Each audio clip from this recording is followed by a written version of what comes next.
A história mais poderosa já contada, do Gênesis ao Apocalipse, a origem, a queda e a redenção do mundo.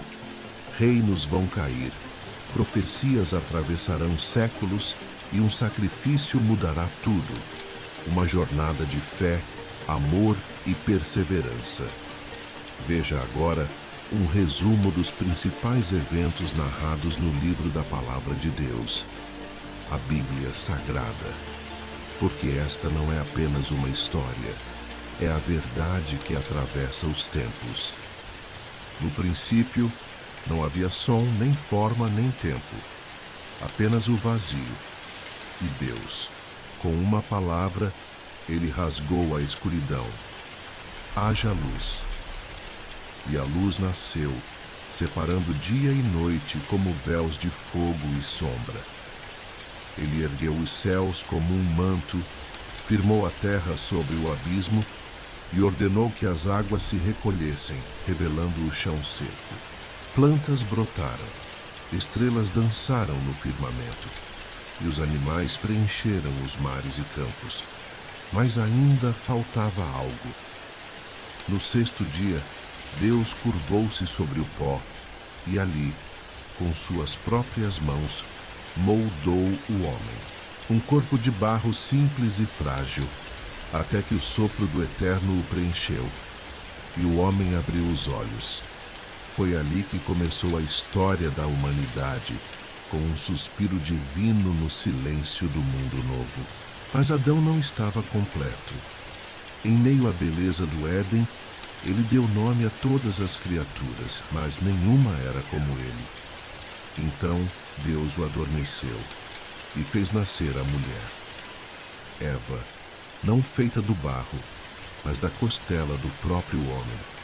Quando Adão a viu, soube que ela era parte dele.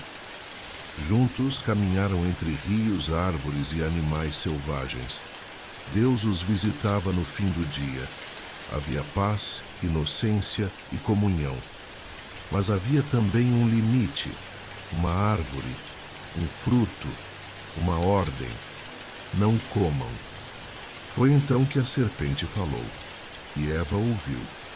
Seus olhos se fixaram no fruto, e com as mãos trêmulas, ela colheu o que era proibido. Ela comeu.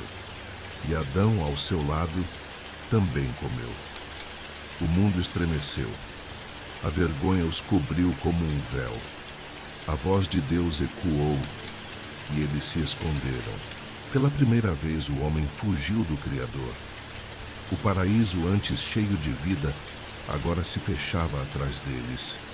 Um anjo com espada em chamas guardava a entrada. E assim, com uma escolha, a humanidade caiu. O pecado entrou. E a longa história da redenção começou. Após a queda, a terra começou a se encher. Caim e Abel, filhos de Adão e Eva, cresceram. Dois irmãos que caminharam por caminhos distintos. Abel cuidava de rebanhos, Caim trabalhava a terra. Um dia, ambos ofereceram seus dons a Deus. Abel levou o melhor de seus cordeiros, Caim frutos da colheita. Mas Deus viu o coração por trás do presente e aceitou a oferta de Abel, recusando a de Caim. A inveja cresceu silenciosa como erva daninha.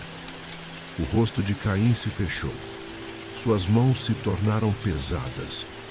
E mesmo depois de um alerta divino, ele cedeu. Ele chamou o irmão para o campo. E ali levantou a mão que fez Abel cair. E o sangue tocou o solo. Era o primeiro assassinato. O primeiro luto. As gerações se multiplicaram. E com elas a maldade. A terra, antes cheia de vida, agora transbordava violência, corrupção e crueldade. Os homens haviam esquecido seu Criador, mas em meio à escuridão, um homem brilhou, Noé. Justo e íntegro, ele caminhava com Deus enquanto o mundo seguia por outro caminho. Então veio a ordem divina. constrói uma arca. Mesmo sem chuva, sem mar por perto, Noé obedeceu. Durante anos martelou madeira enquanto era ridicularizado por vizinhos que riam da ideia de um juízo invisível. Mas Deus não queria apenas salvar uma família, queria preservar a vida. Então, de 2 em 2 vieram os animais, feras da selva, aves do céu, criaturas da terra, grandes e pequenas, domesticadas e selvagens. Foram colocados dentro da arca, macho e fêmea, conforme Deus ordenara. E então, o céu se abriu. As fontes do abismo jorraram. A chuva caiu por 40 dias e 40 noites sem cessar. Montanhas desapareceram, cidades afundaram, gritos se perderam sob as águas. E a arca flutuou. Dentro dela uma família, um remanescente, um futuro. Quando as águas finalmente baixaram, a arca repousou sobre a terra seca. Uma pomba voou e voltou com um ramo. Era o sinal. A vida recomeçava. Após o dilúvio, os homens voltaram a crescer em número e em orgulho. Falavam a mesma língua, sonhavam os mesmos sonhos e decidiram se tornar deuses de si mesmos. Em uma vasta planície começaram a erguer uma torre. Não era apenas pedra sobre pedra, era vaidade sobre vaidade. Façamos um nome para nós, diziam. Alcancemos os céus. Tijolos, cimento e a estrutura subindo como um desafio aos céus. Mas Deus desceu para ver o que os homens estavam fazendo. E ali, onde a unidade servia ao orgulho, ele agiu. De repente as palavras se embaralharam. Os olhos ainda se reconheciam, mas as vozes não mais se entendiam. Confusão, gritos, ferramentas largadas no chão. O projeto parou. E os homens, antes unidos pelo ego, foram espalhados pelos ventos. Foi o fim da torre, o fim da arrogância e o início das nações. Cada povo seguiu seu caminho. Cada língua criou seu próprio Deus. A verdade foi fragmentada e os altares multiplicaram-se em silêncio. Em meio a esse mundo quebrado, de muitos deuses e corações perdidos, Deus falou com apenas um homem. E esse homem ouviu. Seu nome era Abraão.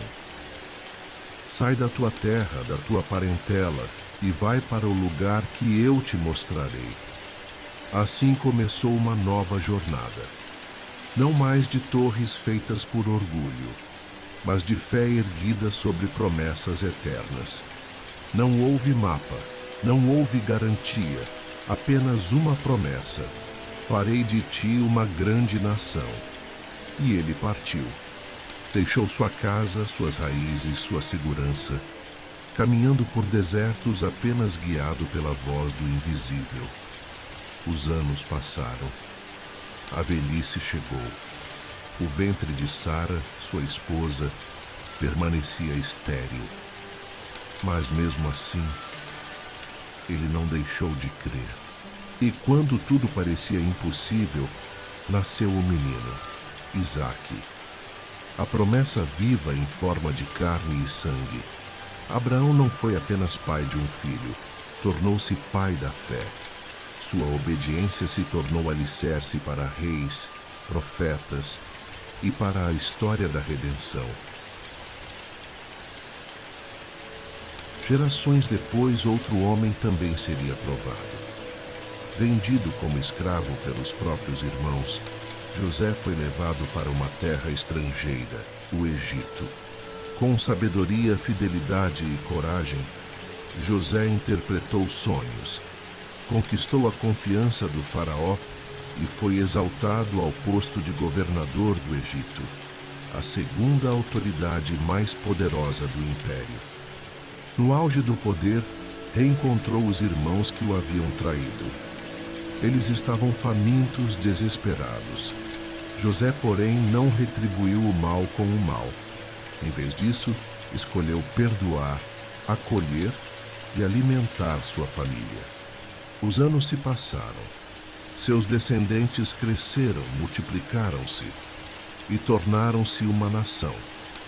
Mas em terra estrangeira, aquela nação perdeu a liberdade. O povo que um dia foi acolhido no Egito, agora gemia sob o peso da escravidão. O trabalho forçado, as correntes, os açoites, tudo clamava por justiça. E Deus ouviu. Movido por compaixão, o Senhor levantou um libertador, Moisés, o homem que trocou os palácios do Egito pela voz do deserto. Diante do faraó, ele declarou com ousadia: "Deixa o meu povo ir." E quando o coração do rei se endureceu, Deus mostrou seu poder com sinais e pragas que abalaram a terra. Finalmente livres, os israelitas partiram, mas logo se viram encurralados com o Mar Vermelho à frente e o exército egípcio atrás. O medo tomou conta, mas Deus não os havia abandonado. Moisés, em obediência, ergueu o cajado, e o impossível aconteceu. O mar se abriu, paredes de água se ergueram de cada lado, e o povo passou a pé, deixando para trás o cativeiro e iniciando uma nova jornada rumo à liberdade e à promessa da terra prometida. O Deus que ouve o clamor dos oprimidos também é o Deus que faz um caminho onde não há caminho. Depois de atravessar o mar, o povo caminhou pelo deserto, carregando no peito a memória da escravidão, mas com os olhos voltados para a promessa. A liberdade havia sido conquistada, mas agora era preciso aprender a viver como um povo livre, separado, guiado por Deus. Foi então que, ao pé de um monte sagrado, eles pararam. E ali, no Sinai, algo ainda mais grandioso aconteceria. O Senhor, que os libertou com mão forte, agora se revelaria com voz poderosa. O chão tremia. Relâmpagos cortavam o céu.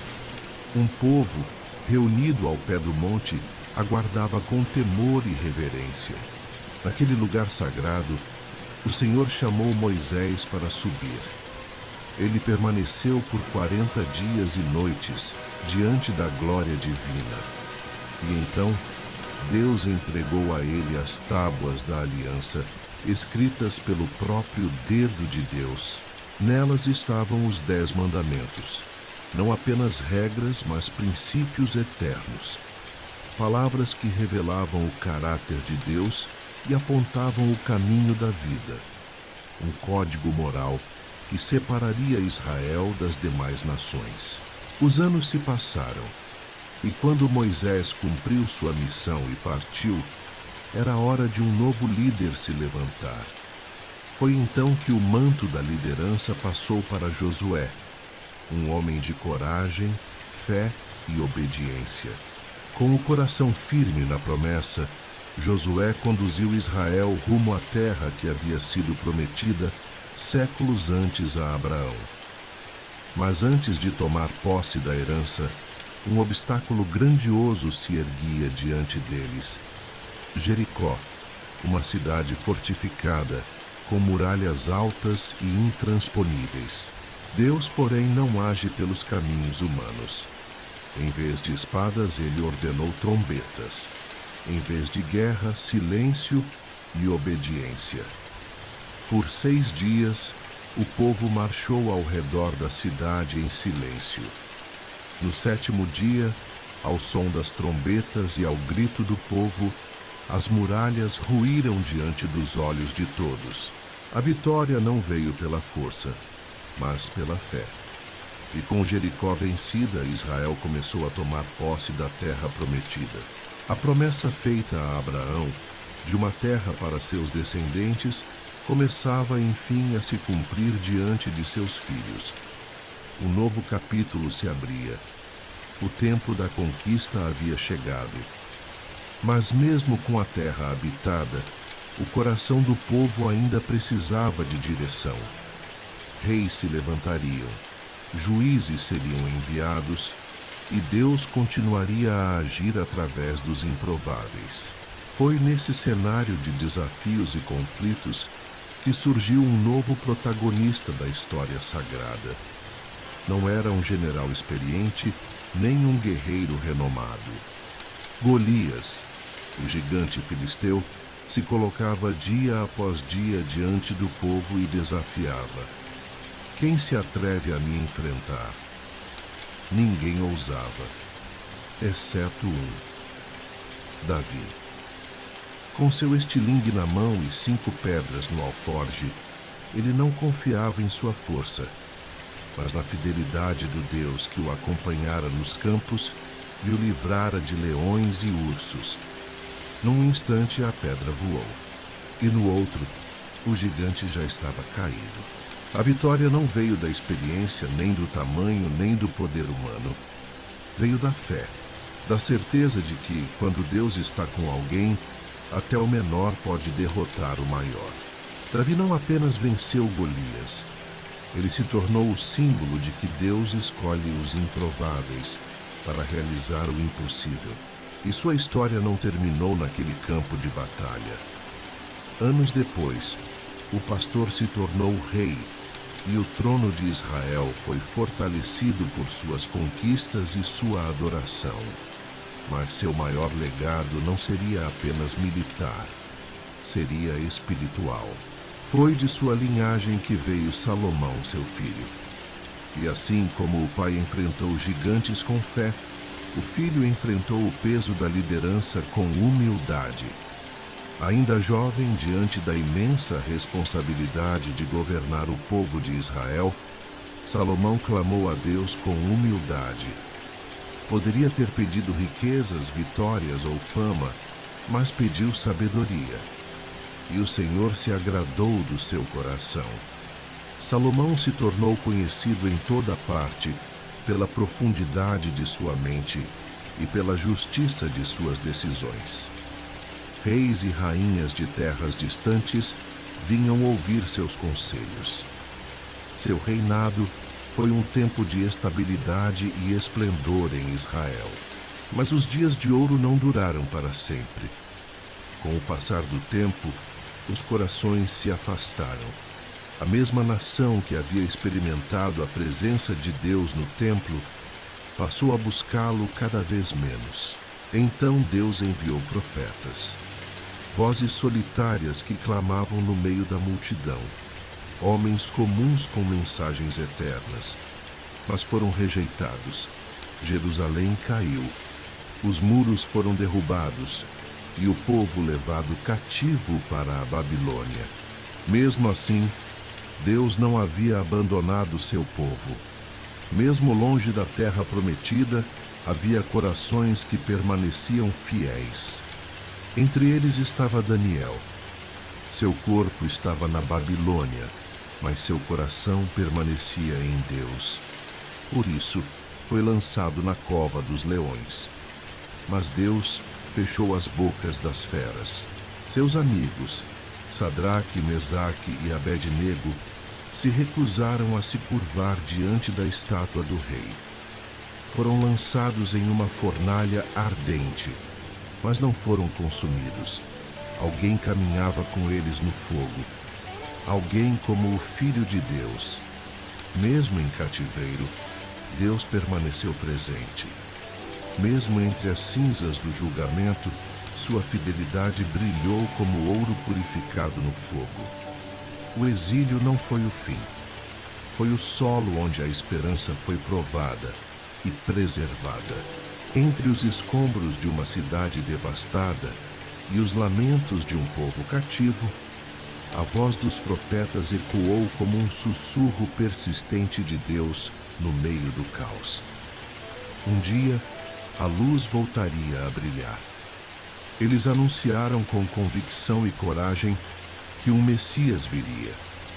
Não um rei como os outros, nem um libertador com espada em punho, mas um servo, um homem de dores que carregaria sobre si o peso do pecado e da injustiça. Foi então que, em uma noite silenciosa, sob o céu estrelado de uma pequena vila chamada Belém, cumpriu-se a promessa há tanto tempo anunciada. Não foi nos palácios de reis, nem nos corredores do poder, mas em um estábulo simples, entre animais e palha, que nasceu aquele que dividiria a história em antes e depois. Naquela noite, a eternidade tocou o tempo. O Verbo se fez carne. Deus caminharia entre os homens. A luz havia chegado, e com ela, a esperança de redenção para toda a humanidade. Jesus Cristo caminhou por vilarejos esquecidos e cidades agitadas, entre multidões famintas, não apenas de pão, mas de sentido. E o vento, que antes rugia em tempestade, se calou diante de sua voz. Mas entre todos os prodígios havia um milagre maior, um que não podia ser visto com os olhos, mas sentido na alma. Jesus amou. Amou os pecadores, amou os desprezados, amou até os que o traíram, zombaram, negaram e pregaram-no numa cruz. Perdoou do alto da dor, quando tudo em volta gritava ódio. Seu maior milagre foi esse amor que não exigia mérito, que alcançava até os mais endurecidos. E enquanto ensinava, deixava claro: o reino de Deus não começa com poder ou conquistas externas. Ele começa no interior, no coração transformado, no perdão oferecido, na justiça vivida, na graça recebida e compartilhada. Mas esse reino, tão diferente dos reinos humanos, não foi compreendido por todos. Seu amor incondicional incomodou os religiosos. Sua verdade confrontou os poderosos, e sua entrega silenciosa desafiou a lógica do mundo. Então chegou a hora. A razão da sua chegada ao mundo. Ele foi traído. E não por um inimigo distante, mas por um amigo próximo, alguém com quem partilhara o pão. Judas Iscariotes entregou Jesus nas mãos dos homens. E então começou a noite mais escura da história. Foi julgado injustamente, acusado por falsas testemunhas, condenado por um tribunal que preferiu a mentira à verdade. Pôncio Pilatos lavou as mãos, mas não limpou a culpa do mundo.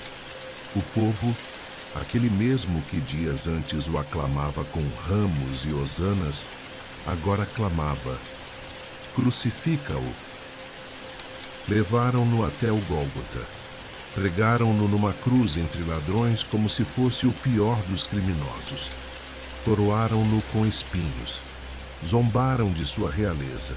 Ferido, sangrando, humilhado. Ainda assim, ele orou: Pai, perdoa-lhes, eles não sabem o que fazem. E ali, pendurado entre o céu e a terra, o Cordeiro de Deus entregou seu espírito. O véu do templo se rasgou. A terra tremeu. O céu escureceu. O Filho de Deus morreu. Mas a morte não pôde segurá-lo. Ao terceiro dia, quando ainda era madrugada, a pedra foi removida. O túmulo estava vazio. Ele ressuscitou, vivo, glorificado, vitorioso. Jesus venceu o pecado, venceu a morte, venceu o inferno. A cruz não foi o fim, foi o início da reconciliação entre Deus e o homem, o início de uma nova aliança, selada com sangue, firmada com graça, o início da salvação. Há muitos séculos depois, um desses discípulos, já envelhecido e exilado na ilha de Patmos, recebeu uma visão extraordinária. João viu selos sendo rompidos, cada um liberando juízo sobre a terra. Ouviu as trombetas soarem, sacudindo os reinos dos homens. Contemplou bestas que surgiam das profundezas e um dragão que guerreava contra os santos. Foi mostrado o clamor dos mártires, os cálices da ira e a batalha final entre o bem e o mal. E então se ouviu uma voz: Eis que faço novas todas as coisas. Deus enxugará dos olhos toda lágrima. Não haverá mais morte, nem luto, nem dor. O tempo da separação terminará, e os redimidos viverão eternamente diante do trono. E assim termina, ou talvez começa, a maior história já contada. Desde o Éden até a Nova Jerusalém, a Bíblia revela o plano eterno de Deus: criar, redimir e restaurar. Um Deus que ama, que chama, que perdoa. Um Salvador que se entregou por amor. Um Espírito que habita, guia e consola. A Bíblia não é apenas um livro, é uma carta de amor, um mapa para o coração humano, uma promessa viva. E sua última palavra ecoa com esperança: Jesus virá, e com ele a eternidade.